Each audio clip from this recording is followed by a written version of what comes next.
Ako ang inyong Lolo Pael. At ako naman si Kabanong. At ito ang aming kwento.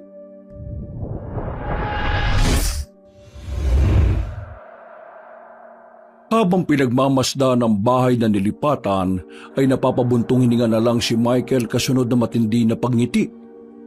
Maluwag ang kalooban niya sapagkat sa wakas ay nagawa rin nilang magkapatid na si Micaela na makapagbukod ng tirahan. Matagal na nila tong pinagpaplanuhan simula nang mamatay ang kanilang mama Mavulu. 2 taon na ang nakalipas. Sa mga taon ding yon ay pinagtisan nilang dalawa ang pagmamaltrato ng mga kamag-anak nila sa mother side.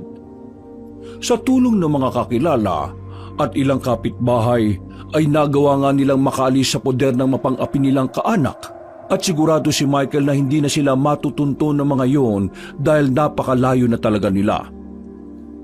Kuya Jordan, salamat sa pagtulong kay Kuya na makahanap ng bahay Ang ganda nito at saktong-sakto sa amin. Nako, wala yun no. Basta kayo ng Kuya Michael mo, no problem ako dyan sa pagtulong sa inyo. Thank you talaga. At least dito, may sarili akong kwarto. O pre, narinig mo yung sinabi ng utol mo Sabi ko naman sa'yo, magugustuhan ni Micaela to eh. Mas okay talaga dito kaysa dun sa napili mong malapit sa mismo sa bangin. Biruin mo, nakuha lang natin ng 10,000 sa loob ng 1 taon. Pambira yun At partida dahil bahay pa to. Kahit medyo luma na pero at least pwede na sa inyong magkapatid. Okay na okay talaga siya, Kuya Jordan. Oh, 2 beses mo nang narinig sa bibig mismo ng kapatid mo Oo nga pre, salamat talaga sa iyo Nagtataka nga ako paano mo nakuha ng 10,000 lang tong bahay na to Pwede na tong ibenta ng 250,000 o higit pa. Yung caretaker na nga lang niya lang nakausap ko, si Manchico. At ang sabi niya, ang may-ari raw nasa ibang bansa at wala nang planong bumalik. Baka nga sa susunod ibigay na lang talaga to sa kanya Kaya naman pala nakamuna tayo. Buti ang bait ni Mang Chico, no? Ang ganda talaga ng bahay. Na-amaze talaga ako dito, mga kuya. Ang iniisip ko nga lang baka mamaya magpadagdag yun paring Jordan. Alam mo naman nagbabudget pa ako ngayon at medyo said talaga. Nahihiya naman akong humingi ng tulong kung kani-kanino. Don't worry man, sure na sure ako at 100% plus 99.9% germ free. Hindi na magdadagdag yun si Mang Chico. Mabuti naman po kung ganon. Nakakaluwag sa paghinga namin lalo na po kay Kuya Michael. Tama ang sinabi mo sis. Nakainga talaga ako na maluwag dahil sa sinabi mo paring Jordan. Salamat talaga man Kung di dahil sa'yo, hindi namin magagawa makaalis ni Micaela sa impyernong bahay ng mga tiyahin namin. Oo, tama rin yung naging desisyon nyo para makapagsimula kayo ng buhay. Sigurado akong proud na proud sa inyong dalawa si Tita Mavulu. Makakaya nyo yan, promise. Kailangan talagang kayanin. Pero salamat talaga ulit At huwag kang mag-alala dahil makakabawi rin ako sa'yo at sa buong tropa na tumulong. Ikaw nang bahala magsabi kina Ryan at Atrigenyo tsaka sa buong tropa. Ano ka ba? Huwag mo munang isipin kung paano ka makakabawi. Dahil ang mahalaga sa ngayon, malaya na kayo ng kapatid mo sa mga halimaw. Ikaw na nga nagsabi, di ba, na nakatakas na kayo sa impyerno? Nahiya lang ako sa inyo, no? Kaya promise ko talaga kapag nakaluwag-luwag na, babawi ako sa inyo, sa ayaw at sa gusto nyo. Micaela, narinig mo sinabi ng kuya mo Nakakabilib ka talaga, paring Michael. Pero basta, ang isipin nyo lang sa ngayon, malaya na kayo na makakakilos ng walang pumupuna. Kahit magkamali kayo, at least sarili nyo na makakakita. Naniniwala ako mabilis kayong aangat sa buhay nyo dito. Salamat sa mga words of wisdom mo, paring Jordan. Oo nga, Kuya Jordan. Nagpapasalamat din ako sa Diyos kasi nagkaroon ng best friend si Kuya na katulad mo. Napakabait mo talaga sa amin. Kung ako lang makakaroon ng katulad mong best friend, siguro kahit hindi na ako mag-asawa. Si Alfreda kasi best friend ko yun pero ang sama-sama din ng ugali. Dahil sa sinabing yun ng dalaga, ay tila nagkailangan na lang tuloy sina Michael at Jordan. Naantala lang yon nang bigla nang mag-ring ang cellphone ni Jordan dahil tumawag na ang girlfriend niyang si Opanta. Nako, paring Michael, Micaela, natawag na si Opanta. May lakad kasi kami nun eh. At baka kapag na-late ako maging dragon na naman yon. Alam niyo naman ng babae, punong-puno ng toyo sa katawan. Corrected ka dyan, Kuya Jordan. Pumunta ka na rin dahil baka bugahan ka ng apoy ni Ate Opanta. Yun na nga eh. O so paano? Iwan ko na kayo rito ha. Tawag ka na lang pre kung kailangan mo ng tulong. O kaya bibisita kami rito ni Opanta. Saka nung iba pang tropa kapag okay na. Basta, sabihan nyo lang kami ha. Oo, sige pre. Salamat talaga ulit sa'yo ha. God bless sa inyong lahat. Hindi na tuloy kita maalok na kumain yan kasi aalis ka na kaagad eh. Nah, don't my it. Naks, English yun ha. Kuya Jordan, ikumusta mo na lang ako kay Ate Opanta ha. Okay, sige. Makakarating. Matapos nilang magkapaalamanan, ay tuluyan na ngang umalis si Jordan gamit ang kanyang motorsiklo. Saglit na nagpahinga si Michael habang ang bunso niyang kapatid ay nagtungo na sa kwarto nito. Maya-maya pa ay lumabas na nakabihis ang dalaga kahit wala pa sila halos na ayos sa bagong nilipatang bahay. Oh, saan ka pupunta? Ba't nakabihis ka, Micaela? Kuya, di ba nasabi ko naman sa'yo na meron kaming project? Akala ko ba sa Lunes pa yon? Hala, ngayon na yung kuya. Nagpaalam nga lang ako kay Alfred at sa mga kaklase kong malilate ako dahil nga sa naglipat tayo. Ay, ganun ba? May pera ka ba dyan na extra? May 200 pa naman ako dito, kuya. Akin na yan.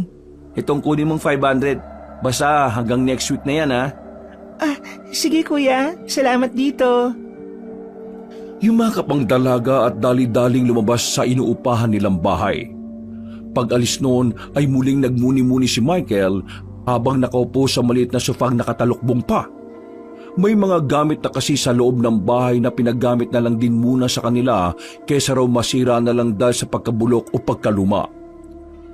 Iginala niya ang tingin sa buong sala at isa-isang pinagmasdan ng iilang mga gamit na nakataklob na mga puting telang may makakapal na alikabok. Mukhang naisan ako ni Micaela dun Iniwan talaga ako dito mag-isa para maglinis. Anak ng teteng talaga Mamaya na nga lang ako maglinis. Makaidlip muna kahit sandali. Kinuha niya ang cellphone at inalarm to ng 6:00 ng gabi para magising siya ng ganoong oras. Matapos mapagpaga ng mahabang sofang may talukbong din ng puting tela, ay humiga muna siya rito at pumikit. Mabilis lang nakatulog ang binata dahil na rin sa pagod ng pagbubuhat kanina. At bago mag-6:00 ay nauna pang nagising si Michael sa alarm dahil nangalam na ang kanyang sikmura.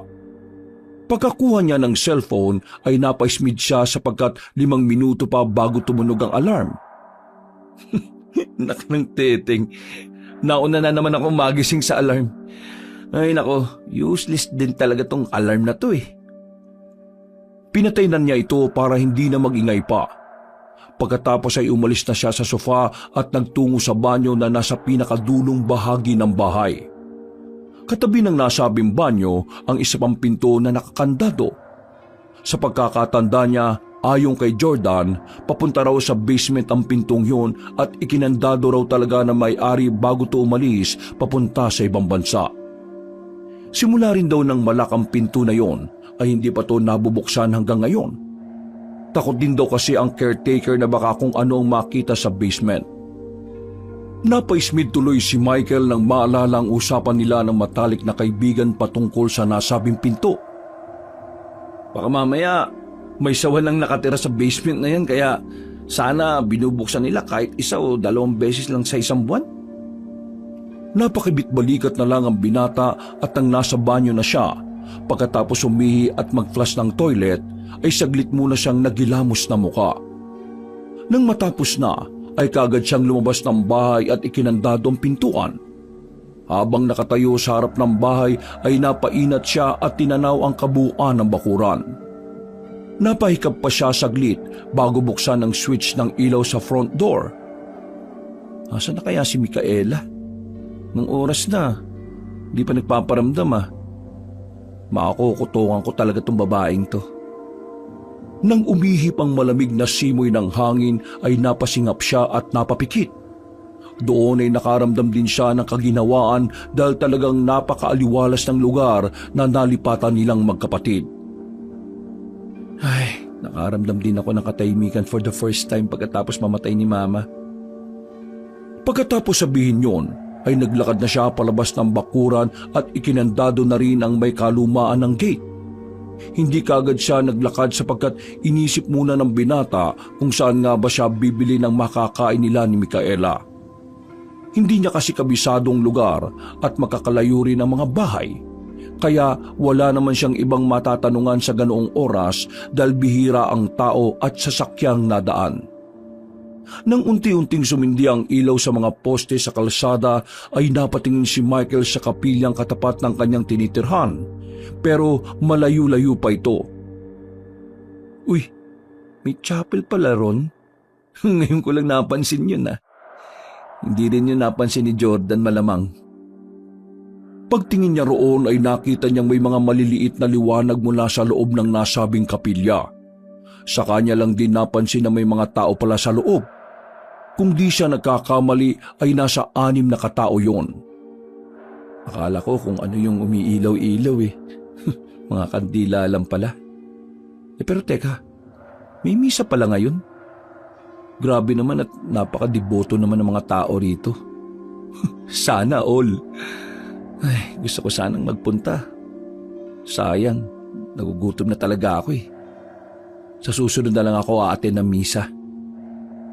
Nagsimula na si Michael na umabante ng paglakad at hinayaan na ang mga nasa kapilya na nagmimisa.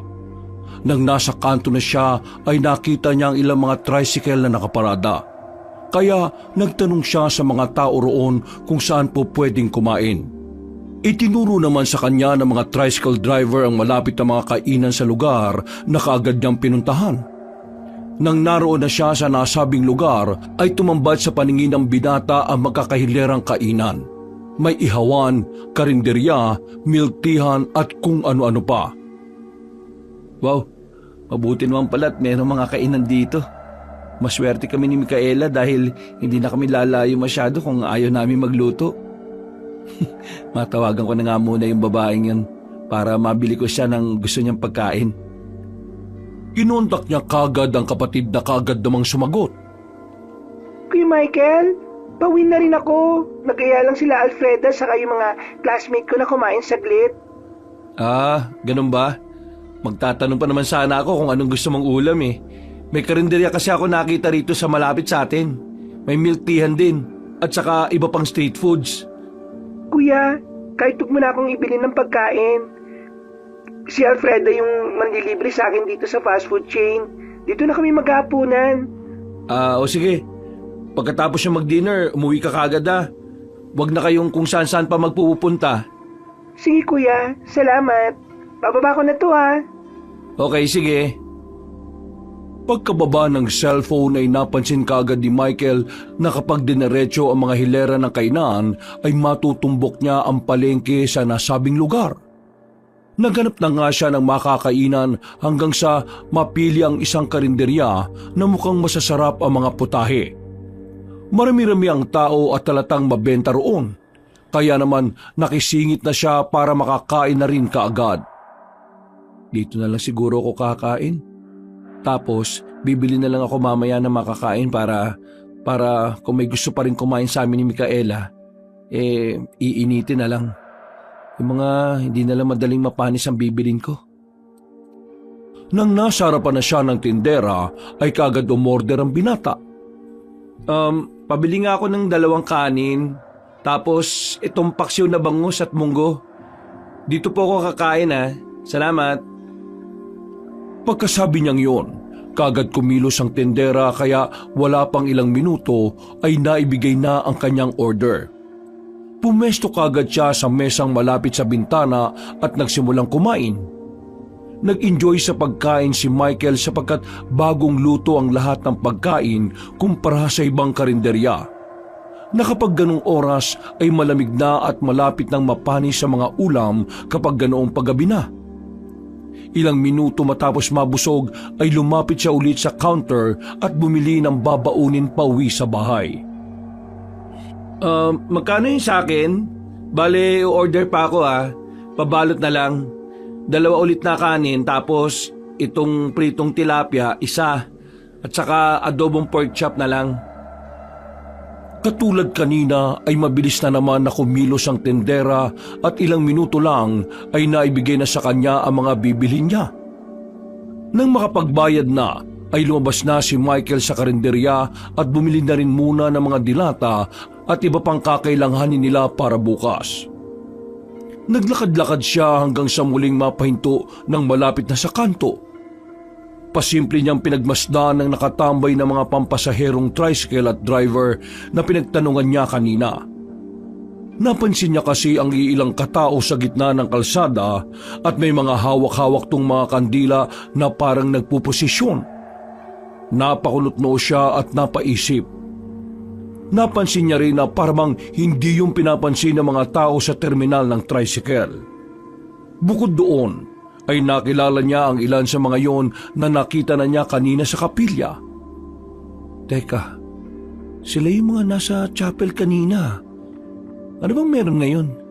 Bakit sila nagpuprosesyon? Gumilid siya at nagpatuloy sa paglalakad hanggang sa dumaan sa harap niya ang mga taong yun. Kalaunan ay muli siyang napalingon sa mga nasa dulo dahil napansin niyang kakaiba ang suot ng mga ito na parang masyado makaluma at hindi na angkop sa panahon ngayon. Dahil doon ay napaismid siya saka nagtuloy-tuloy sa paglalakad. Kapansin-pansin din na tila nangingilag ang mga taong nakakita sa nasabing mga nagpuprosesyon. Ang gara naman ng mga suot nun. Panahon pa yata ng kopong-kopong yung damit Ano yung mga ginagawa nila? Nako, yaan ko na nga lang at maglilinis pa ako ng bahay. Makauwi na nga. Nang nasa tapat na si Michael ng gate ng tinutuluyang bahay, nang muli siyang napasulyap sa kapilya na tanaw sa kanyang kinaroroonan, pagkakitang madilim na ang lugar na yon, ay papasok na sana siya sa loob ng bahay. Pero natigilan siyang bigla. May matandang lalaki kasing kumalabit sa kanya. Nagulat pa nga siya dahil hindi niya yun napansin kanina. Uy, anak ng tokwa. Iya, baka naman mabigyan mo ako ng pera at ibibili ko lang ng makakain. Kaninang umaga pa kasi ako hindi kumakain at puro tubig-tubig lang ang iniinom ko. Ganun po ba, Manong? Nakakagulat naman kasi kayo Sa susunod po, huwag kayong basta-basta mangangalabit Buti na lang po at may hawak ako dahil kung hindi, baka nasuntok ko pa kayo nang wala sa oras. Ganun pa man din ako kapag nagugulat ng husto Ay, pasensya na. Gutom na kasi ako talaga. Ako si Mang Jorge at hindi naman ako masamang tao, iho. Mukha naman nga ho kayong hindi masamang tao. Gusto niyo po bang ito na lang na binili ko yung kainin ninyo? Perahin mo na lang sana, iho. Sige po. Bibigyan ko na lang po kayo ng pera. Ayos na po ba itong 100? Ayos na yan, iho. Salamat. Pagkabot ng pera ay dali-daling naglakad si Mang Jorge palayo pero napahinto rin yun at muling lumingon kay Michael. Nagtaka naman ang binata at naisip pa nga na baka humirit pa ang matandang lalaki. Pero nang makita niyang seryoso ang mukha noon ay hindi na siya nagsalita. Paalala ko lang pala sa iyo, iha.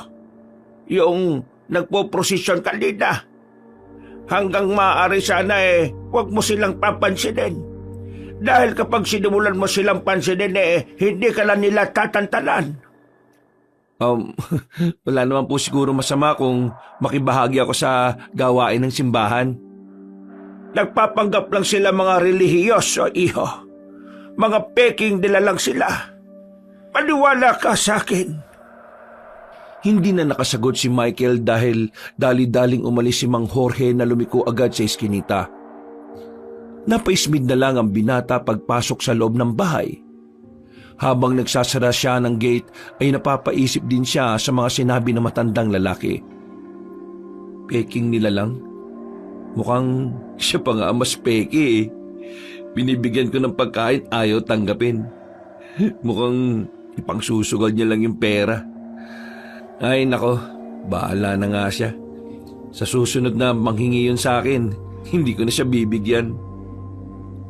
Pumasok na siya sa loob ng bahay at pinagpatuloy ang paglilinis habang naghihintay sa nakababatang kapatid. Katulad ng sabi ni Jordan na binilin din naman ni Mang Chico, ay maaari din nilang gamitin ang lahat ng gamit sa kusina, sala at sa kwartong tutuluyan nila.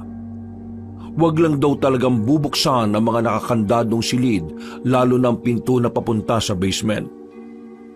Nang gabing yon, ay isa-isa na ngang tinanggal ng binata ang mga nakataklob na puting tela na naninilaw na rin at nangangapal na sa alikabok. Nang makita niya ang mga gamit ay namilog ang kanyang mga mata dahil sa mukha rin talagang mamahali ng mga ito.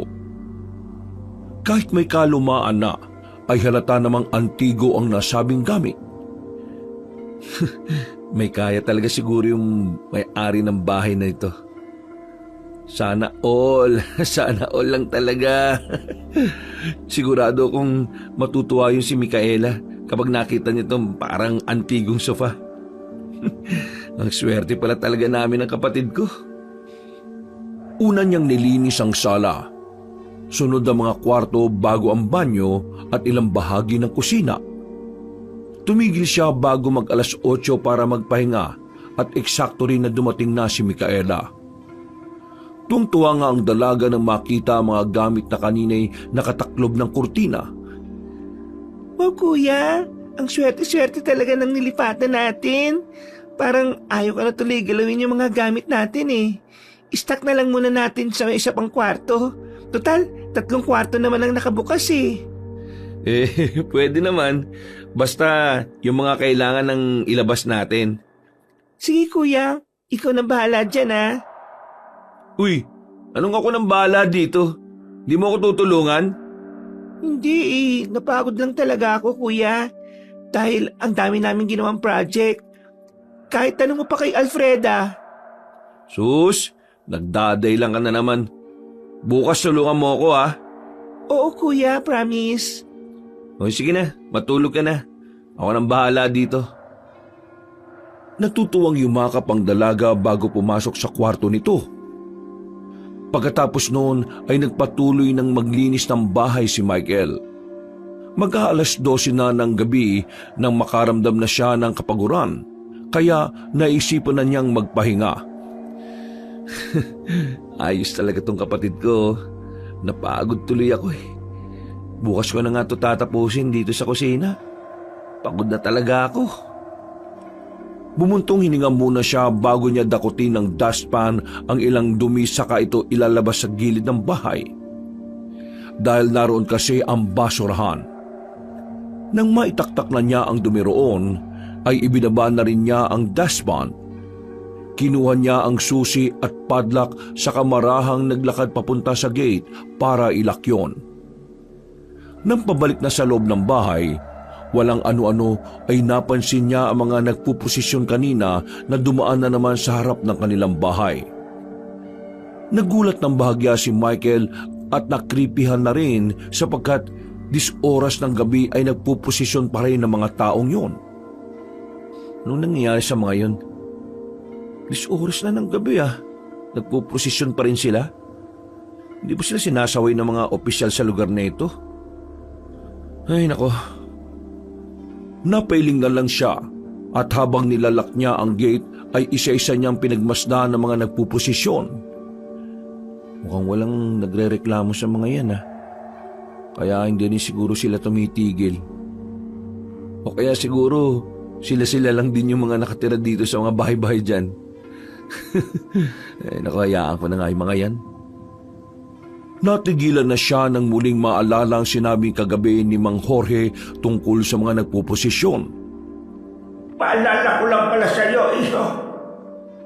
Yung nagpo-prosesyon kanina, hanggat maaari sana huwag na huwag mo silang papansinin. Dahil kapag sinimulan mo na silang pansinin, ay hindi ka na nila tatantanan. Nagpapanggap lang silang mga relihiyoso, iho. Mga peking nila lang sila. Maniwala ka sa akin. Pagkatapos niyang maalala ang mga yon, ay nagsimulang magbuka ng bibig ang mga nagpuprosesyon. Meron silang binibigkas na mga salitang hindi maunawaan ni Michael. Para yung isang himno na nagbibigay ng kilabot sa binata matapos niyang marinig. Pakiramdam niya ng mga sandaling yon, habang nakikinig sa himno ng mga nagpuprosesyon ay parang nanglalamig siya. Kakaiba ang lamig na yon. Tila ba may kung anong hatid na hindi maganda sa pakiramdam, kaya pasimpleng napayakap ang binata sa sarili. Ano ba yung mga pinagsasabi ng mga yan? Ang creepy. Takti yan. Ang creepy naman pala ng mga kapitbahay namin dito. Parang mga miyembro ng kulto yata ito mga to eh. Paulit-ulit pa niyang narinig ang himno, kaya paulit-ulit din itong nagritmo sa isip niya. Hanggang sa para bang natatangay na siya ng awitin. Para siyang biglang nakaramdam na matinding antok na hindi maintindihan. Nakita na lang niya ang sarili na sinususian ng nakapadlak na gate. Mabuti na lang ay biglang lumabas ng bahay si Micaela na kinukusot-kusot pa ang muka. Halatang naalimpungatan dahil sa mga taong nagpuposisyon. Dahil doon ay tila bigla siyang natauhan at nagising sa katotohanan. Kilala pa naman ni Michael ang ugali ng nakababatang kapatid, lalo na kapag naalimpungatan. Kaya dali-dali niya yung nilapitan para sana pigilin, pero nahuli na siya. Ano ba yung mga yan? Ang ingay-ingay naman? Ano ba meron? Micaela, huwag ka maingay. Sabay na napalingon ang magkapatid sa labas ng bahay at ganoon na lang ang gulat ng binata dahil wala na ang mga nagpuprosesyon. Kasunod noon ay biglang humangin na malakas at kitang-kita nila na may nagliparang mga malalaking ibon. Hindi nga sigurado si Michael kung ibon nga ba talaga ang nakita nila o taong merong pakpak. Para kasi siyang nakakita ng mukha ng pahapyaw lang. Dahil din tuloy doon, ay tila nawala ang antok ni Micaela na nagulat sa mga nakita. Micaela, pumasok na roon sa loob, dali! Sige kuya. Nang nasa loob na ng bahay ang dalaga, ay dali-daling nilingon ni Michael ang labas ng bakuran. Wala nang kahit na sinong tao roon, kaya pasimple na naman siyang napayakap sa sarili. At nang lingunin niya ang chapel, ay madilim na ang bahaging yun. Bukod doon ay wala na rin ang mga taong nakita niyang nagpuposisyon at nagbibigkas sa mga himno, kaya naggulat siya ng bahagya. Oh, nasaan na nagpunta yung mga yun? Nang makarinig ng alulong ng aso mula sa hindi kalayuan, ay pumasok na siya sa loob ng bahay. Nagulat pa nga siya dahil nasa sala pa pala ang nakababata niyang kapatid. Ay, anak ng teteng naman oh. Kala ko tulog ka na. Sa tingin mo kuya, makakatulog ako ng basta-basta lang pagkatapos ko makita ng malalaking ibon na parang tao na? Ano ba kasi yun? Hindi ka naman kakainin ng mga yon. Nandito ka na sa loob ng bahay eh. Kuya naman eh. Sige na, huwag mo nang isipin yon. Matulog ka na. O kung gusto mo, maiwan ka dito at ikaw na magsara ng pinto. Matutulog na ako. Dahil pagod na ako, no? Dahil doon ay wala nang nagawa ang dalaga kundi ang pumasok sa kanyang kwarto para matulog. Pagkatapos naman ilak ni Michael ang pinto ng bahay ay nagtungo na rin siya sa kwarto niya at natulog ng mahimbing. Kinabukasan, alas 5 na madaling araw ay nagising na si Michael. Sinadya niyang magising ng ganong oras dahil napansin niyang magandang mag-jogging sa lugar na yon. Nagluto muna siya ng makakain ng kapatid bago pumasok sa eskwela. At pagkagising ni Micaela, ay nagpaalam na nga siyang tatakbo muna sa labas. Natutuwa siya sa katahimikan ng lugar sa umaga, sapagkat bukod sa makakalayo ang mga bahay, ay bibihira lang ang mga tao at sasakyan nasa daan. Malayo sa polusyon at ingay kaya makakapag-concentrate talaga siya sa pagtakbo. Habang nagja-jogging, ay sinadya niya ring daanan ng kapilya para makita to ng malapitan. Nang nasa harapan na siya, ay doon niya lang napansin na lumang-luma na rin ang nasabing establishmento. Parang ang abandonado na tong tingnan. Butas-butas sa mga babasaging bintana. Maalikabok sa loob at makalat. Ang ilang upuan ay sira-sira na rin at bukod doon ay may mas nakapagtataka sapagkat ang ilang mga santo at tribulto ay wasak-wasak na rin. Bahagyang nangilabot si Michael pagkakita sa mga yon, dahil hindi niya sukat na akalain na ganoon ang itsura ng kapilya. Pambihira, ba't ganito naman itsura nitong chapel na to? Parang haunted na to ha. Prosesyon sila ng prosesyon tapos hindi mo lang nila nililinis yung loob. Grabe naman mga taong yun. Hindi na niya naituloy ang sinasabi sapagkat mula sa likuran ay narinig niya ang tunog ng bike buzzer. Kaya napalingon siya roon at tumambad nga sa kanyang paningin ang isang matabang lalaki na hapit ang suot na itim na damit. Nakasakay yun sa magandang mountain bike na biglang huminto sa tapat niya. Pero naiilang si Michael dahil pakiwari niya ay bibigay na ang nasabing bisikleta. Kumusta? Bago ko lang dito, no? Oo. Paano mo naman nalaman? Kaunti lang kasi ang mga taong nakatira sa banda rito eh. Kaya madaling makilala kung bago o hindi. At saka, palagi itong kapilyang unang tinitingnan ng mga bagong salta rito sa amin. Ganun pala. Oo bago lang kami rito ng kapatid ko. Wow! May kasama ka pa palang iba? Oo. Sister ko. Nakababata akong kapatid. Kinagagala kitang makilala pala bro. Ako nga pala si Philip. Pero Phelps ang tawag sa akin ng karamihan dito sa mga nakakilala sa akin. Kaya pwede mo na rin akong tawagin Phelps. Nice to meet you rin, Phelps. Ay, siya nga pala. Ako naman si Michael, tapos yung nakababata kong kapatid, Micaela naman yung pangalan. Ayos ang pangalan yung magkapatid ah. Masasabi talagang magkapatid. Oo nga Nag-abot ng kamay ang malusog na lalaki. Kaya kahit naiilang ay tinugon na yon ni Michael. Matapos silang mag-shake hands, ay ngumiti sa kanya ang nasa mountain bike na tinugon niya na lang din ng pagngiti. Kahit ang totoo, ay naiilang na naman siya. Kahapon lang pala kami lumipat. Share ko lang. Kaya pala. Anong ibig mo sabihin kaya pala? Magja-jogging ka ba bro? Oo sana Kaso mukhang bawal. Ay, naku, hindi naman bawal. Okay nga yun Natuwa lang ako dahil may mga nagja-jogging ulit dito sa area. Dati kasi meron, kaso nawala na.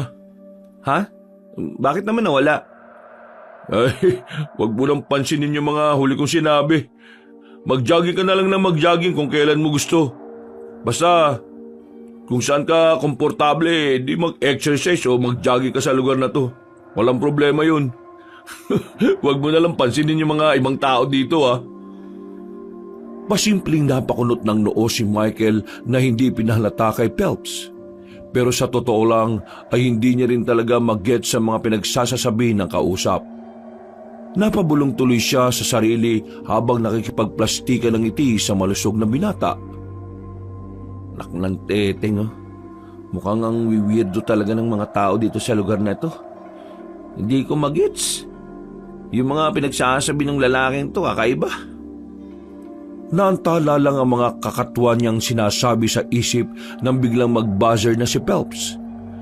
Pagtingin niya rito ay nakasakay na ang malusog na binata sa bike at handa nang umalis. O paano? Maiwan na kita Michael Baka nakakabala na ako sa pagtakbo mo. Basta kung kailangan mo na makakausap Nandun lang sa kalye 3-6 ako nakatira.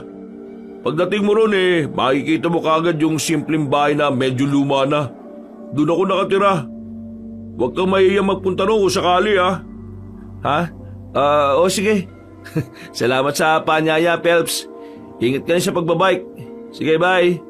Bye rin. Nguminti-ngiti pa si Michael at pakunwaring kumaway sa lalaking chubby. Nang mawala na yon sa kanyang paningin, ay muli niyang ibinaling ang atensyon sa kapilya na animo ay abandonado na. Hindi niya alam, subalit habang nakatingin sa loob ng nasabing establishmento, ay may kakaiba siyang nararamdaman. Nagsimulang gumapang ang kilabot sa kanyang katawan, kaya nagjogging na siya palayo sa lugar na yon. Pag-uwi ng bahay ay hindi na niya naabutan si Micaela. Nagtungo kagad siya sa kusina para uminom ng tubig at pagtingin sa niluto niyang almusal ay may bawas na yon pero kakaunti lang. Di naman kumain na marami tong kapatid ko. Sinabi ko naman sa kanya na almusal ang pinaka-importanting meal sa lahat Nagubad na siya ng damit at napansin niya ang pinto ng basement na tila nakauwang. Dahil doon ay napahinto siya sa pagpupunas ng sariling katawan at napatingin sa nasabing pinto. Habang lumalapit dito, paano umuwang tong pinto na to? Sinubukan ba mabuksan to ni Micaela? Di naman siguro gagawin ng kapatid ko yun. Alam naman niyang bawal Nang hahawakan na niya ang doorknob para isara at ikandado na ulit ang pinto, ay bigla itong lumangit-ngit at marahang bumukas. Napatingin siya sa ibaba ng tuluyang bumukas ang pinto. Pagkatapos ay napatakip siya ng ilong dahil umalingasaw ang kulob na amoy ng basement. Subalit, hindi pa rin nawawala ang tingin niya sa ibaba kahit wala siyang nakikita dahil madilim. Habang nakatanaw doon ay bigla na lang nag-ahangatan ng mga balahibo ni Michael sa braso. Sinundan niyo ng may hinang boses mula sa basement na para yung mga nagbubulungan na hindi mawari kung ano ang mga pinagsasasabi. Napatanga lang siya at hindi nakakilos habang ang mga balahibo sa braso ay mas lalo pang nagtatayuan. Ilang saglit pa nga ay bigla na lang sumara ng malakas ang pinto na labis niyang ikinagulat. Ay, anak ng tupang kalbo!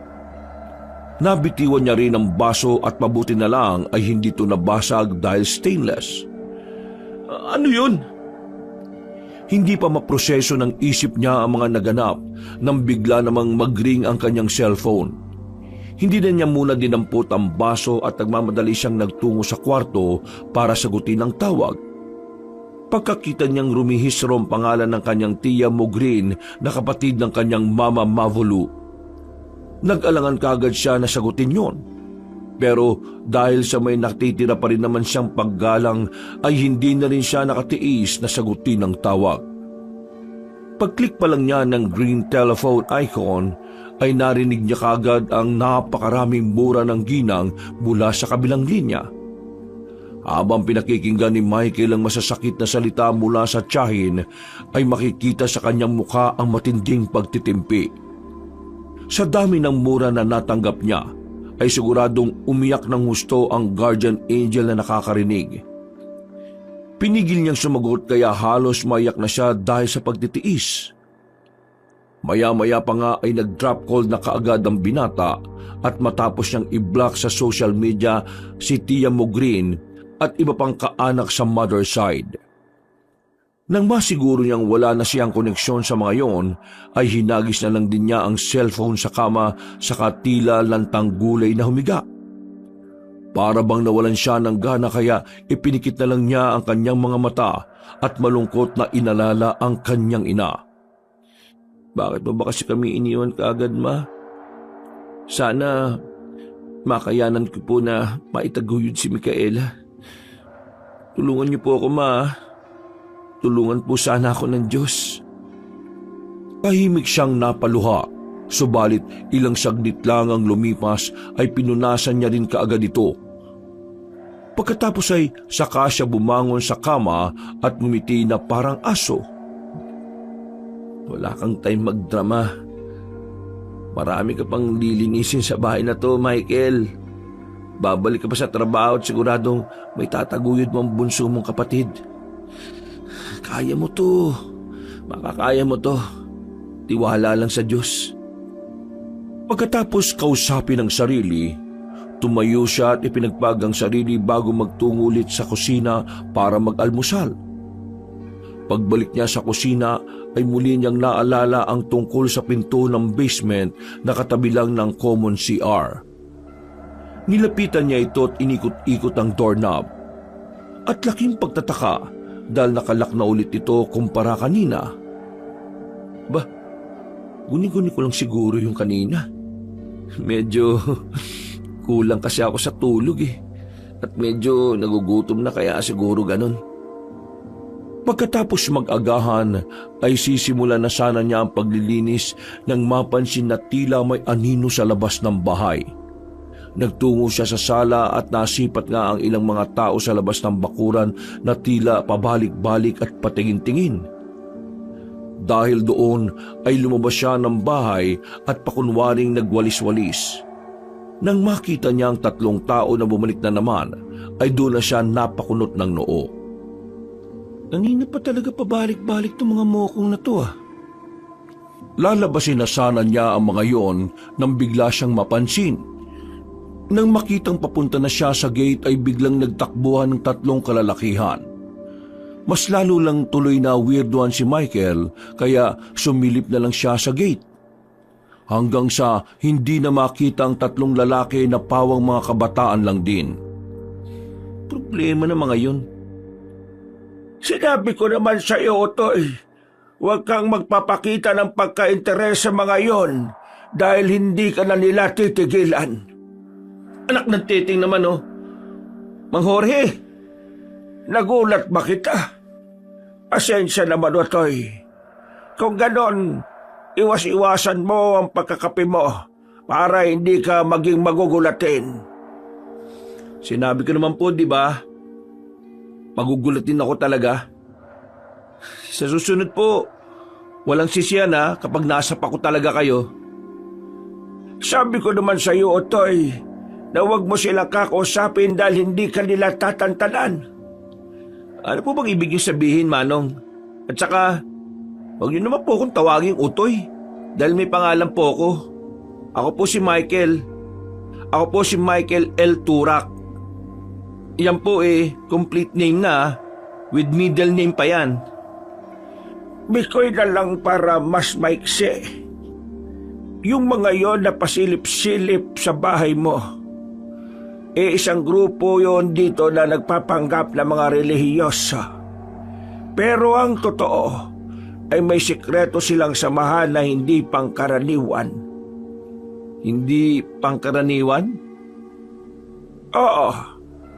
Marami na yan silang nabiktima at karamihan ay mga bagong salta na katulad niya. Kaya mag-iingat ka. Kung mapapansin mo, wala nang mga taga rito ang pumapansin sa kanila. At kung di ka magiging maingat, baka ikaw ang sunod na mabiktima. Talaga po? Ano po bang meron sa samahan o grupo nila? Ang sabi ng ilan, mga kulto daw dahil sa mga suot nilang makalumang damit tuwing nagpuprosesyon. Pero may nagsasabi rin na samahan sila ng mga aswang na layog. Aswang na layog? Yung aswang alam ko pa, pero yung layog, ano po yun? Isang uri yun ng mga aswang na lumilipad. Pangit ang itsura nila. 10 ulit na mas pangit sa'yo. At inaakay nila ang isang inosyenteng tao na maging katulad nila sa pamamagitan ng pagyanggaw. Pero ang mas matindi, kapag hindi ka nila napabilang sa kanilang miyembro, ikaw na lang ang gagawin nilang pagkain. Parang kalokohan na po yata yung mga pinagsasabi niyo, Manong Mahilig po ba kayo sa pantaserye? Hindi naman kita pinipilit na maniwala sa akin, Mikoy. Ang akin lang ay naikwento ko na sa iyo mga matagal ng bali-balita sa lugar na ito. At alam mo ba, na ang minsan ang nakatira dyan ay naging miyembro ng mga yon? Po? Sa pagkakatanda ko, ang naririnig ko noon na bali-balita, ang lahat daw ng miyembro nila ay may mga lagusan sa ilalim ng bahay. Konektado ang bawat mga layog kaya palagi nilang alam ang ginagawa ng isa't isa. At sa oras na tumiwalag ang isang kaanib, ay tsak na katapusan na niya. Madali lang siyang mapupuntahan para patayin. Dahil sa sinabing yun ng matandang lalaki, ay bigla na lang sumagi sa isip ni Michael ang basement. Hindi niya rin maintindihan pero bigla na lang nangilabot ang kanyang braso.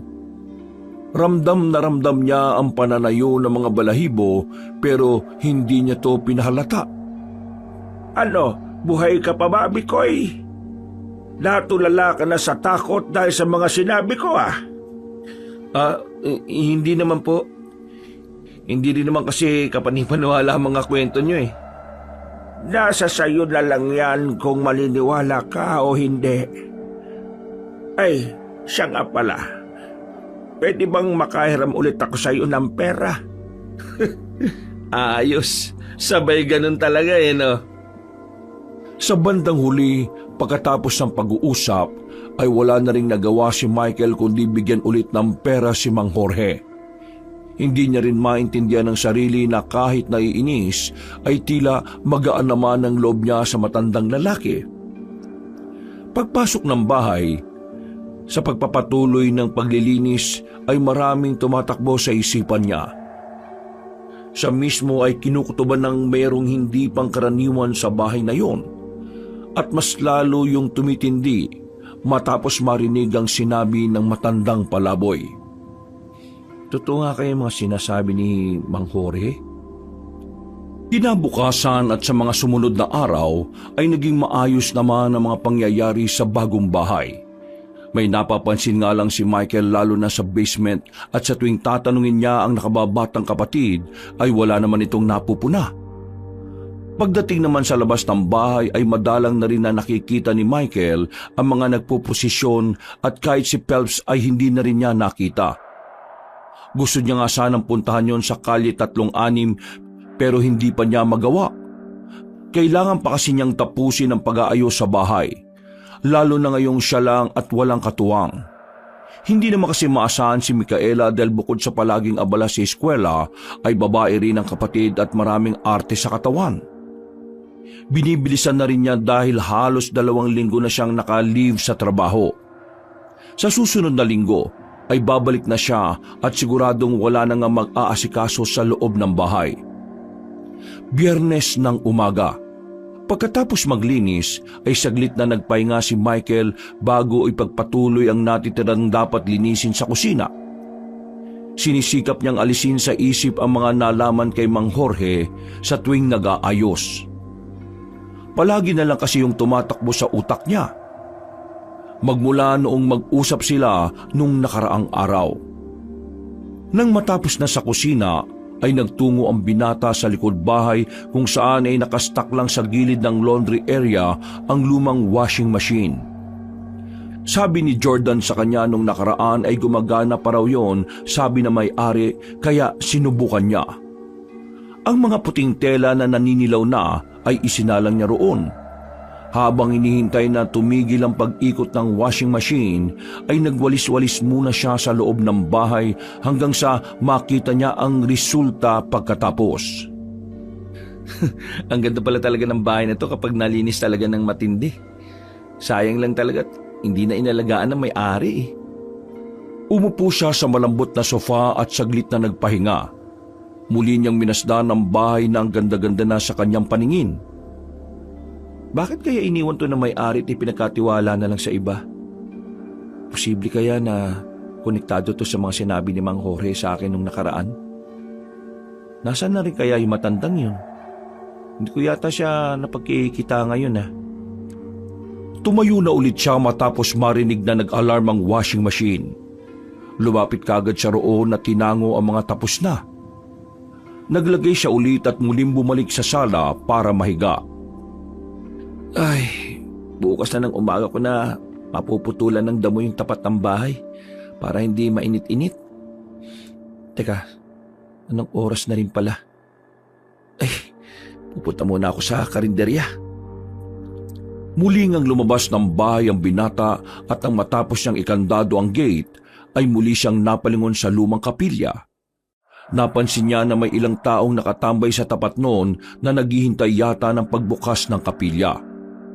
Napaismid siya nang makita na naman ang mga nakasuot na tila pang makalumang henerasyon.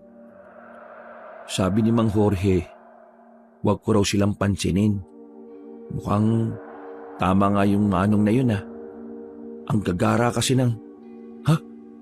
Teka, si Phelps yun . Nang matapos siya sa pagsasalita, ay biglang lumingon sa kanya ang mga taong tinutukoy niya.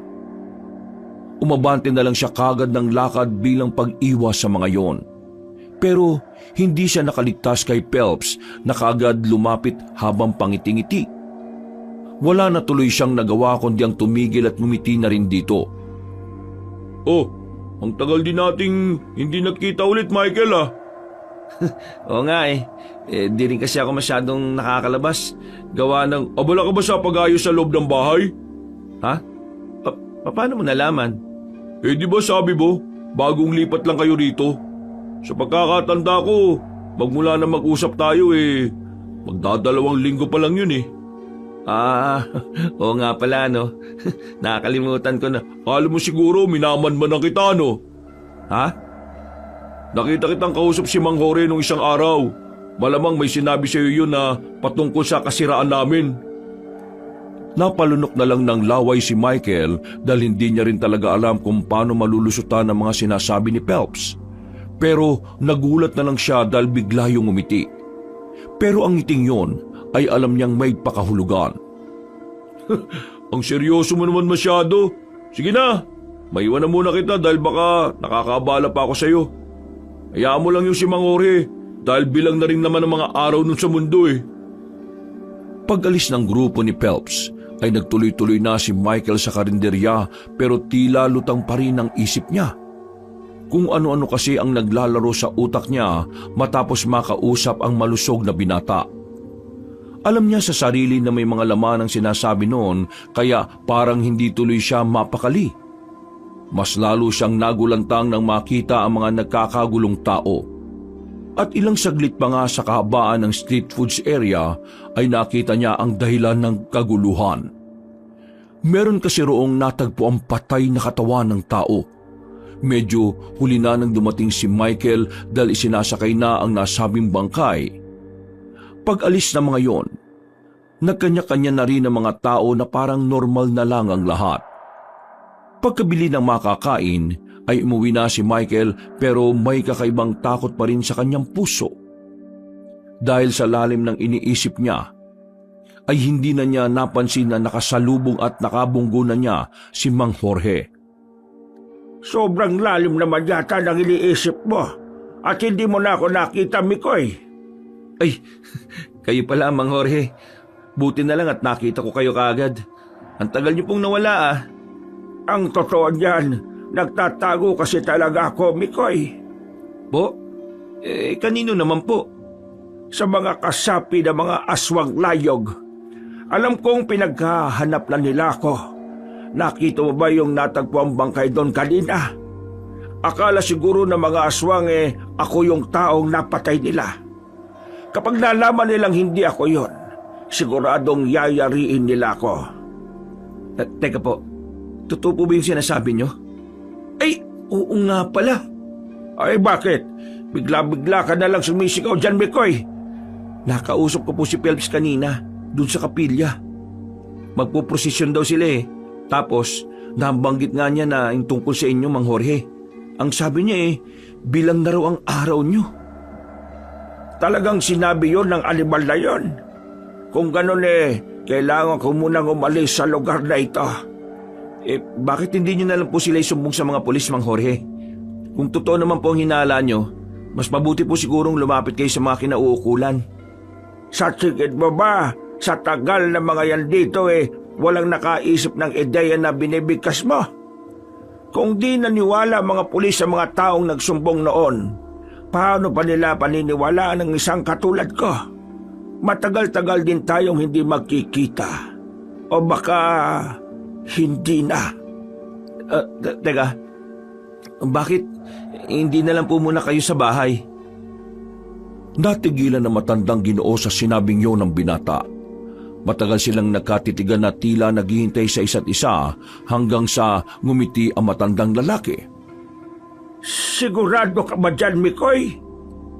Oo nga po, pero kailangan ko po ng tulong nyo. Sa bahay ko po na i-explain, Mang Jorge. Tara na po, dahil baka makita pa tayo ng mga sinasabi nyong aswang layog.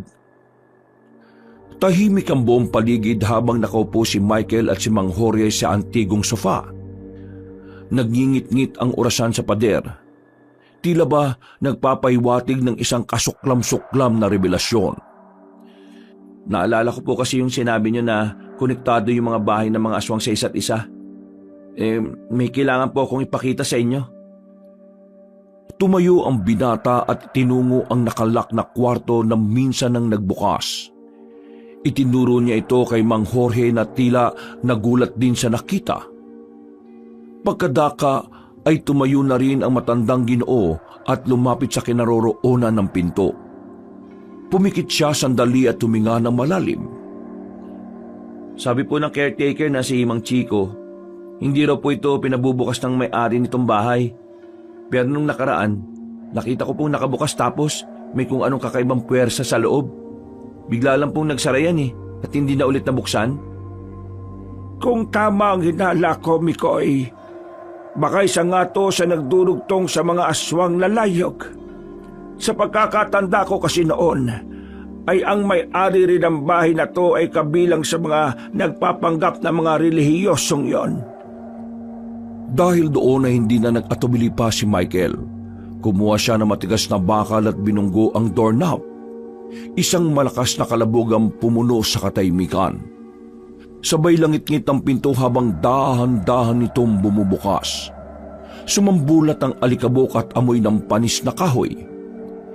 Isang hagdang bato ang bumungad sa kanila paibaba na parang walang hanggan. Nagkatinginan sila ni Mang Jorge pagkatapos noon. Alam ko na yung inaiisip mo, pero sigurado ka na ba? Kailangan ko po malaman ng totoo. Kung ganon, hindi kita pipigilan. Sasamahan pa kita. Kumuha ka muna siyempre ng flashlight para hindi tayo mga pangapa sa dilim. Pagkakuha ng flashlight ay unti-unti na silang bumaba.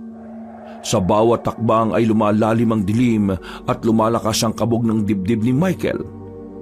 Nang nasa pinakababa na, ay napansin niyang ang pader ay basa at malansa. Nagsimula tuloy manginig ang mga palad ng binata dahil sa kabang namumuo. Para tuloy siyang nagsisisi na bumaba roon. Pero sa kabilang banda ng kanyang utak, ay gusto niya talagang malaman ng totoo kahit mukhang mapanganib. Mga ilang minuto pa ay narating na nila ang isang lagusan. Nagkatinginan sila pero hindi na nagulat dahil nag-e-expect na silang may madidiskubre roon. Makipot ang daan at malinaw na gawa ng tao. May mga kahoy na balangkas sa gilid na parang mina o tunnel na ginamit noong panahon pa ng gera. Totoo nga talaga ang sinasabi ng mga tao noon na ang mga bahay ng layog ay konektado sa ilalim. Nagpatuloy sila sa paglalakad. Sa bawat hakbang ay napapansin ni Michael na lumalawak ang lagusan. Dito niya naisip paano nagawa ito. Sino ang nagtayo at ilang dekada na ba itong umiiral sa ilalim mismo ng tinutuluyan nilang bahay? Hanggang sa marating nila ang isang lagusan na may 4 na daanang magkakabukod. Bawat isa sa mga daan ay may markang nakasulat. Sa isang sanga ng kahoy ay may nakasulat na Philip. Philip? Mang Jorge, ito yung daan papunta sa bahay nila Phelps. Puntahan po natin. Sige, Mikoy. Nagsimula na nga silang maglakad at habang papalapit sila sa dulo ay mas nanunuot ang baho ng nabubulok. Napangiwi sila pareho dahil sa amoy. Sa isip ng binata ay umaalingaw-ngaw na ang babala ng kanyang yumaong ina na huwag makikialam sa mga bagay na hindi mo maintindihan. Ngunit huli na. Dahil sa dulo ng lagusan ay may nakita silang pintong itim. Makintab ito na tila bagong pintura. Hinawakan ito ni Michael at dahan-dahang binuksan at doon nila nasilayan ng tila pintuan ng impyerno sa ibabaw ng lupa. Wala namang apoy o lava pero may kakaibang init ang kanilang nararamdaman. Isang malawak na silid ang bumungad sa kanilang mga mata. Malatemplo ang pagkakabuo ng nasabing silid. Ang sahig ay gawa sa bato. Ang dingding ay may ukit na mga sigil at sa gitna ay may altar na may nakaluhod na taong parang kamamatay lang. Sa paligid ng altar ay may 5 kandila na kulay pulang nakasindi. Sa palibot ay nakalatag ang mga bangkay ng hayop, mga kalabaw, manok, baboy. At mas malala ay may mga batang tao na putol-putol ang katawan at ang iba ay wala ng ulo. Pareho silang nagimbal sa mga nakita, kaya halos hindi sila nakagalaw sa kinatatayuan. Ramdam ni Michael ang pangangatog ng kanyang kalamnan matapos makita ang nakakasukang mga bangkay. Diyos ko po, mga aswang na layog nga talaga sila. Sigurado kung ito ang kanilang dambana, Mikoy. Naniniwala ka na ba sa akin ngayon na ang panlabas na ginagawa nilang pagiging deboto o relihiyoso ay isang pagkukunwari lang? Ang tunay na pagsamba talaga na ginagawa nila ay para sa kadiliman. Opo, naniniwala na po ako, Mang Jorge. Namataan ni Michael ang isang pintong bukas sa likod ng silid. Dahan-dahan siyang lumapit habang si Mang Jorge ay nagmamasid sa paligid. Sa loob ng maliit na kwartong yon ay naroon ang imbakan ng mga katawan. Mga bangkay na nakasabit sa kawit, para bang karne sa palengke. Nakatakip ng itim na tela ang ulo at may isa roon na babae. Kabado si Michael na tinanggal ang takip sa mukha nito at napahiyaw siya sa nakita. Ito yung isa sa mga babaeng nakasabay ko rin sa karinderya. Narinig ko ngang ilang araw na siyang nawawala matapos nilang mag-away ng asawa niya. Ang akala nila, lumayas lang tong babae. Si Glenda yan. Mikoy, umalis na tayo rito bago pa may makapansin sa atin. Napasandal na nga si Michael sa pader habang kinukuyom ang bibig at pinipilit ang sarili na huwag sumuka. Tumakbo na rin si Mang Jorge at hinila siya palayo sa lugar na yon. At parang itinakda ng tadhana na mula sa itaas ay narinig nila ang mga yabag. Bumukas ang sahig sa itaas ng altar na tila isang secret hatch. Mula roon ay merong bumaba, kaya dali-dali silang tumakbo. At hindi na pinansin ang naiwan na flashlight dahil sa pagmamadali. Kabisado na nila ang daan at kahit madilim ay sinusundan nila ang malamig na hangin pabalik sa bahay ni Michael. Nanginginig ang tuhod ng binata sa bawat takbang at tila nangihina siya at nahihilo dahil sa tensyon. Pag-akyat nila sa hagdanan ay mabilis na isinara ni Michael ang pinto at ikinandado ito. Pareho silang hingal na hingal at halos tulala matapos sa mga nasaksihan. Kuya Michael, sino naman yung kasama mong gusgusin na matanda? At ano ginagawa mo dyan sa nakakandadong basement? Akala ko ba bawal pasukin yan? Nandiyan ka na pala, Micaela. Mang Jorge, ito po yung nakababata kong kapatid. Magandang araw, iha. Mabilis na lumipas ang oras. Habang naghahapunan pasado 6:30 ng gabi ay tahimik lang silang tatlo. Si Micaela ay nagmamasid sa kanyang kuya at sa estrangherong kanilang pinatuloy. Nang mapansin ng dalaga na tila merong kakaiba sa ikinikilos ng dalawa, ay hindi na siya nakatiis pa. Ano bang meron, kuya? Bakit kanina pa kayo tahimik? Simula nang pumasok kayo roon sa basement, Ano ba nakita niyo ron? May nakaimbak bang mga illegal na droga o patay na katawan ng mga tao ron sa ilalim? Sabihin niyo naman sa akin. Hindi yung para kung may mga kasama mga bato rito, kuya eh. Ha? Wala. Huwag mo na lang kaming pansinin at kumain ka na lang dyan, Micaela. Basta, katulad ng sinabi ko, dito na muna titira sa atin si Mang Jorge. Alam ba to ni Kuya Jordan? Oo. At saka, wala namang problema kung malaman niya o hindi. Papunta na rin yun dito maya-maya, kasama si Ryan at si Atrigenio. Ha? Bakit sila pupunta rito? Anong meron, kuya? Eh, wala naman. May kailangan lang kaming sabihin ni Mang Jorge sa kanila. Maaga kang matulog mamaya ha.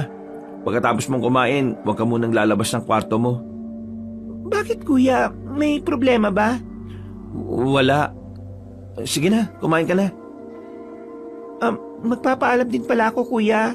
Kasi mamayang alas 7, pupunta kami roon sa Kalye 36. Kasama ko si Alfreda. Pupunta rito yun ngayon. Na-invite kasi kami ni Kuya Phelps sa bahay nila eh. Kilala mo raw siya eh. Ang sabi may simpleng pagsasalo-salo raw. Huwag kayong pumunta ron. Nagulat ang dalaga dahil sa unang pagkakataon ay napagtasan siya ng boses ng nakatatandang kapatid. Hindi na siya nakasagot dahil eksaktong nakarinig sila ng pag-doorbell. Sabay-sabay silang nagtungo sa pintuan ng bahay at tumingin sa gate kung saan ay nakita nila si Alfreda. Kasunuran sina Jordan, Ryan at Artigenio. Dali-daling pinapasok ni Michael ang lahat at pagkatapos ay kinandado niya kaagad ang gate at saka sila mabilis na nag-usap sa may bandang kusina. Kuya, ano ba talaga nangyayari rito? Bakit parang aligaga kayo?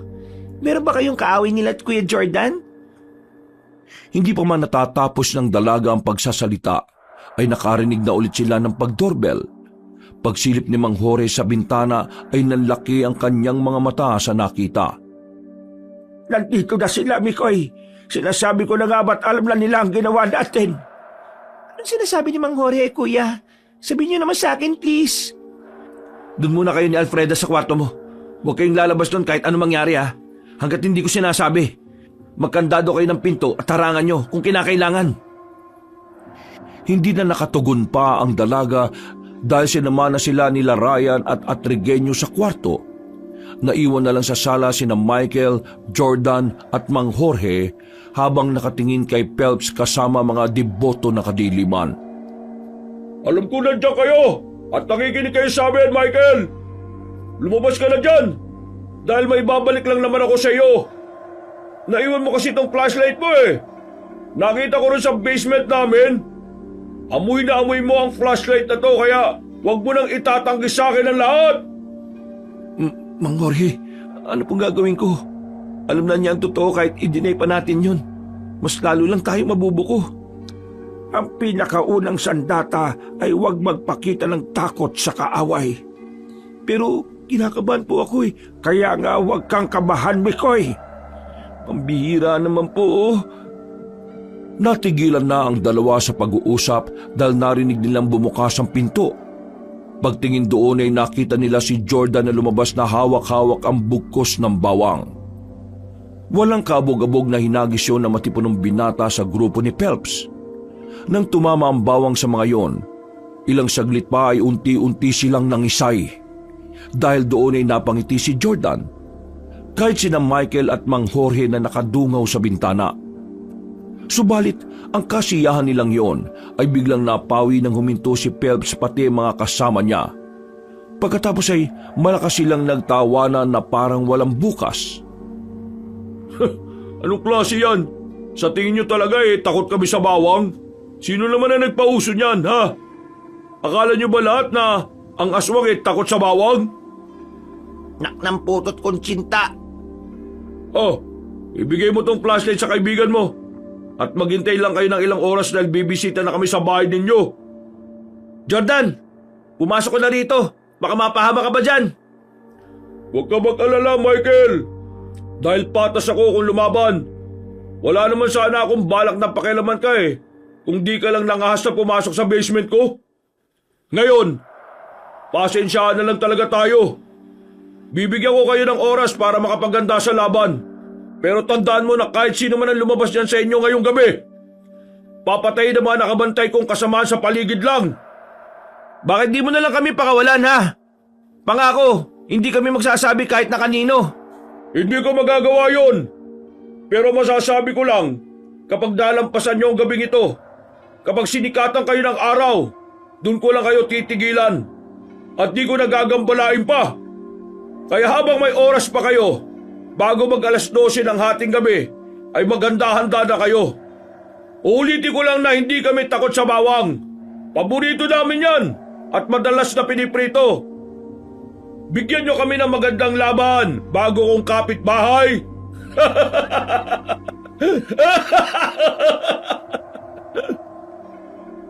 Pagkasabing yun ni Phelps ay biglang humangin ng malakas at sa isang iglap ay nawala na lang silang parang bula. Sinundan yon ng malalaking ibon na nagliparan na bigla na lang nagsulputan sa kung saan at lumipad na palayo. Sa pagkagulat naman ay kaagad tumakbo sa loob ng bahay si Jordan at kaagad kinandado ang pinto. Hindi nyo naman sinabi sa akin na hindi lahat ng aswang takot sa bawang. Alam mo, Utoy, malaki lang ang katawan mo pero maliit ang utak mo. Siguro, dapat ginisa mo muna yung bawang bago mo isinaboy sa mga iyon. Grabe naman po kayo sa akin, Tatang. Maganda na tayong lahat dahil kapag ganito ang sitwasyon ng gabi ay mabilis ang oras. Narinig naman natin ang sinabi ng layog na yon. Kailangan nating sikatan ng araw para hindi nila tayo gambalain pa. Pasensya na, paring Michael ha. Hindi ko rin naman sukat nakalain na may ganitong madilim na kwento pala ang bahay na ito at ang lugar na to. Kung alam ko lang, hindi ko na sana kayo pinatira dito ni Micaele. Wala kang kasalanan, pre. Saka na natin isipin ng mga yan dahil katulad ng sinabi ni Mang Jorge, kailangan na natin maganda. Tahimik ang gabi, ngunit mabigat ang hangin sa paligid. Parang may nakabiting dilubyo sa himpapawid. Sa loob ng bahay ni Michael ay nagsama-sama ang iilan sa mga taong handang manindigan. Nasa gitna ng lamesa ang lumang mapa ng layog. Ginuhit ni Mang Jorge mula sa kanyang alaala. Pinapakita nito ang lumang mga daan sa ilalim ng mga bahay at ang koneksyon nito sa dambanang natuklasan nila ni Michael. Ipinaliwanag na nga ng matandang Ginoo sa lahat ang gagawin nilang plano. Hinarangan nila ang pinto ng basement para walang makapasok na mga aswang na galing doon. Nagplano na rin sila at sa tulong ng kaunting kaalaman na meron si Mang Jorge at sa mga kagamitang nasa loob ng bahay ay nagkaroon sila ng mga sandata. May laban tayo mga kasama. Kaya huwag kayo matakot lalo na kayong dalawa, Micaela at Alfreda. Kaya po namin ni Alfreda dahil nandito kayo na hindi kami pababayaan. Sisikatan po tayong lahat ng araw. Gusto ko ang determinasyon niyong dalawa. Hindi katulad nito mga kaibigan ng Kuya Mikoy niyo. Yung isa, malaki ang katawan na walang utak. Yung dalawa naman para mga batang paslit na takot na takot. Ryan at Regenio, kung gusto niyo nang umuwi ay wala namang pumipigil sa inyo. Pero ang sabi ng pinunong layog na yon, kung sino man ang magtatangkang tumakas ay siguradong magiging hapunan ng mga aswang ngayong gabi. Kaya natin to mga kasama. May puwersa sila, pero may tapang naman tayo. Tama yan. Sige na at magpahinga na muna kayo habang wala pa ang 12:00. Kailangan may lakas ang lahat para makipagdigma. Sa abot ng makakaya ko, kahit matanda na ako at medyo nangihina, sisikapin ko makatulong sa abot ng aking makakaya. Maraming salamat po, Mang Jorge. Magpahinga na rin po kayo. Sa sala na lang ako magpapahinga. Sige, at kailangan nating lahat ng lakas para mamaya. Mabilis na lumipas ang oras. Pagsapit ng 12:00 ay bigla nang lumamig ang paligid. Nagsimulang umalulong ang mga aso sa di kalayuan. Tumayo na si Michael dahil ramdam na niya ang kilabot na hatid ng malalim na gabi. Mula sa kanyang silid ay pasimple siyang sumipat sa nakasarang bintana.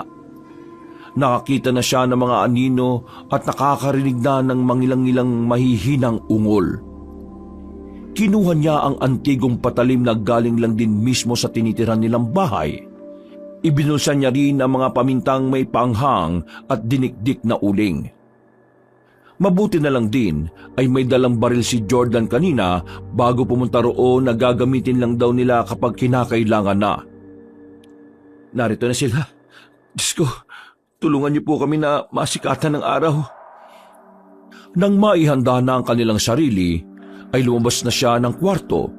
Doon ay naabutan na niya si Mang Jorge na nakasilip sa bintana at nagmamasid-masid. Nandun na rin si Jordan na nag-aayos ng mga sandata nito habang sina Micaela, Alfreda, Ryan at Atrigenio ay nasa kwarto. Pero nakabukas naman ang pinto kaya kita rin nila ang nangyayari sa sala. Ang lahat ay pare-pareho nang nakahanda sa pagsalakay ng mga aswang na layog. Sa labas naman ay tila multo sa dilim ang mga aswang. Mabilis silang gumagalaw na parang mga anino. Ang ilan ay naglalakad na parang tao. Ngunit pagdako sa liwanag ng ilaw sa labas ng bahay ay unti-unting lumilitaw ang tunay na anyo. Itim na nangingintab ang balat. Ang mga matang mapupula ay nanlilisik na handang pumatay at bibig na may mahabang bagang. May mga pakpak sila na parang paniki at kuko na mas matalim pa sa punyal. Isang nakabibingi at nakakakilabot na pag-ungol ang narinig ng lahat habang nakikiramdam sa paligid.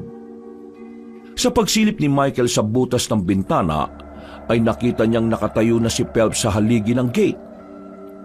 Unti-unti rin siyang nagpapalit ng anyo bilang isang aswang na layog. Pagkatapos noon, ay lumibot siya ng tingin habang nakakampay ang mga pakpak bago ngumiti ng makahulugan. Mga kasama! Oras na sa pagsalangay! Umungol ang mga aswang at sinabayan niyo ng mga aso sa paligid. Ramdam ang takot sa gitna ng hating gabi pero walang normal na tao sa hindi kalayuan ang gustong makisali sa labanang nangyayari. Umbandaan na kayong lahat! Pasalakay na ang mga aswang lalayag! Eksaktong pagkasabi nito ni Mang Jorge ay biglang nabuwal ang bintana sa harapan niya. Isang aswang kagad ang dumapo sa veranda at sinunggaban siya. Mabuti na lang at mabilis siyang nakaiwas at gamit ang matalim na tagang hawak niya ay hiniwa niya ang katawan ng aswang. Umangil yun at lumipad palayo pero hindi na hinayaan pa nila Jordan at Michael na makalayo ng tuluyan. Magkasunuran nilang pinagtututusok ng hawak na patalim ang nasabing aswang hanggang sa humandusa ito sa sahig at tuluyang mawalan ng buhay. Pag-atras nilang tatlo ay sina Ryan at Atrigenio naman ang umabante. May hawak silang malaking plywood at kagad hinarang sa nabuwal na bintana. Pinukpok kagad nila ang bawat gilid at saka rin umatras. Ha! Magaling! Talagang binibigyan niyo ako ng laban na gusto ko Sige mga kasama! Salakay po! Naglipara ng mga aswang papunta sa bubungan, kaya napatingin doon sina Micaela at Alfreda. Dahil din sa takot ay nagtilian sila habang magkasabay na sinasara ang mga kortina sa bintana ng kwarto. Nasa bubungan na sila. Mga kasama, meron na sa bubong. Ryan at Regenio, tumuon kayo pareho sa bubungan. Jordan, sa likuran, sa parte kusina. Ikaw naman, Michael, dito tayo pareho sa harapan. Ano gagawin namin ni Alfreda? Gawin niyo lang kung anong alam niyong makakatulong. Ginawa na nga nila ang sinabi ni Mang Jorge at sinunggaban ng mga layog ang bawat sulok ng bahay. Sa bawat atake ng halimaw ay lumalaban sila. Ngunit napunit ang balikat ni Atrigenio, ngunit nakaganti siya ng saksak sa tagiliran ng isang aswang. Si Alfreda ay gumamit ng asin at dinurog na uling na itinuro na matandang lalaki. Napaurong ang dalawa sa mga aswang na halos nakapasok na rin sa bintana. Sige, Micaela, Alfreda! Akong bahala sa inyo! Huwag kayong matakot dahil nasa likod nyo lang akong dalawa! May 3 layog na sinusubukang pasukin ang pintuan sa may likod ng bahay. Pero inisa-isa lang yun ni Jordan na mabilis na naputol ang mga tig-iisang pakpak. Ha? Ano yun? Sige, sugod! Huwag ka kagad makampante, maskuladong gonggong. Sa likuran mo, meron pa! Hindi nga nagpadaig si Jordan dahil tinalunan niya sa likuran ng aswang na sumunggab sa kanya. Walang kabog-abog niyang ibinaon sa leeg ng aswang ang hawak na patalim. Tumalsik ang maitim na dugo nito sa sahig bago nawalan ng buhay. Sa lahat ng sumalakay ay wala man lang nakapatay sa kanila. Hanggang sa biyaya ng lakas galing sa Diyos ay naubos nila ang lahat ng aswang. Nang makita yun ni Phelps ay napakagat siya ng labi. Magkahalong gigil at tuwa ang naramdaman niya dahil sa labanang yon. Patagal ko nang inintay ang ganitong pagkakataon na may mga matatapang na tao na sasagupa sa mga aswang layog na pinamumunuan ko. Sige, sumugod ka na ngayon dahil ikaw na lang ang natitira. Tingnan mong mabuti dahil patay na ang lahat ng mga kasama mo. Ngumiti si Phelps bago mabilis na lumusob sa kanila. Nabuwal nito ang pinto sa sala at tumalsik sina Ryan at Regenio, Mang Jorge, Jordan at Alfreda. Pero hindi nagpadaig ang magkapatid na Michael at Micaela. Magkasabay nilang sinabuyan ng asin na may dinurog na uling ang pinuno ng aswang na layog. Tinamaan si Phelps sa mukha kaya napawing ito at nakaramdam na matinding pag-init ng katawan dahil sa asin. Sinamantala yun ng magkapatid at palitan nilang pinagsasasaksak sa iba't ibang bahagi ng katawan ng halimaw. Pero gamit ang mga pakpak nito kaya tumalsik din sila at napasandal sa dingding. Pagkatapos noon ay mabilis na lumipad si Phelps palabas sana pero hinarangan siya ni Mang Jorge na katatayo lang din. Tapusin na natin ta! Hinagis niya ang punyal at tumama yun sa pakpak ng aswang kaya napunit yon. Umiktad ang layog at nang makita nito ang pinto ng basement na may nakaharang ay dali-dali rin siyang pumunta roon. Nakapasok kagad siya at nakababa roon na nakita ng lahat. Nasa basement na yung pinuno ng aswang! Madali kayo sundan natin siya!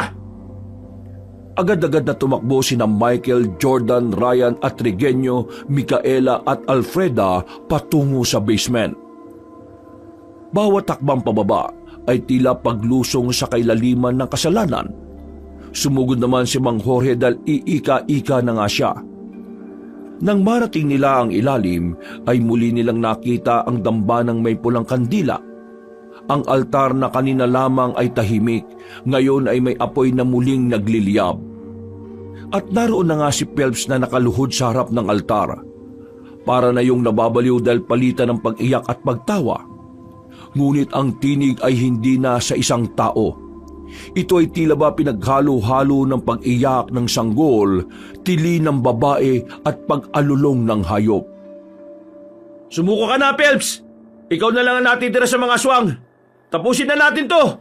Habang hindi pa sumisikat ang araw sumuko ka na! Isuko mo na mismo ang sarili mo sa mga kinahukulan! Hindi! Humarap yun sa kanila at unti-unting mas pumapangit ang anyo. Ang kanyang balat ay nagsimulang bumuka at bumula. Lumabas ang maitim na usok mula sa kanyang mga mata at unti-unting lumitaw ang kanyang tunay na katauhan. Isang ganap at tunay na aswang lalayog. Papatay ko kayong lahat! Hindi na kayo sisikatan pa ng araw! Nagiba ang timpla ng paligid. Umikot ang apoy sa altar at sa gilid ay nagsimulang umangat ang mga bangkay ng mga hayop at tao. Isa-isa itong bumangon na tila mga nilalang na ginising mula sa masamang panaginip. Eksakto naman na dumating si Mang Jorge at nakita ang nangyari. Kaya dali-dali niyang isinaboy ang maliit na garapon na may lamang holy water. Natupok ng apoy ang mga yon, kaya mas lalong naggalit si Phelps. Tumalon siya patungo sa kanila pero nataga siya ni na Jordan, Ryan at Atigreño. Tumilit ang usok mula sa sugat ng layog. Ngayon, sabay-sabay na mga kasama! Ikaw ang hindi nasisikatan ng araw. Si Ryan ay umatake mula sa likuran na sinaksak si Phelps sa hita. Si Atrigueño na sumunod pababa ay may dalang tansong kadena at itinapon ito sa katawan ng layog. Sa bawat pagdikit ng tanso ay nagbubuga ng maitim na usok ang balat ni Phelps na parang nasusunog. Ngunit kahit sugatan ay malakas pa rin ang layog. Tinadyakan niya si Michael at tumilapon ito sa pader.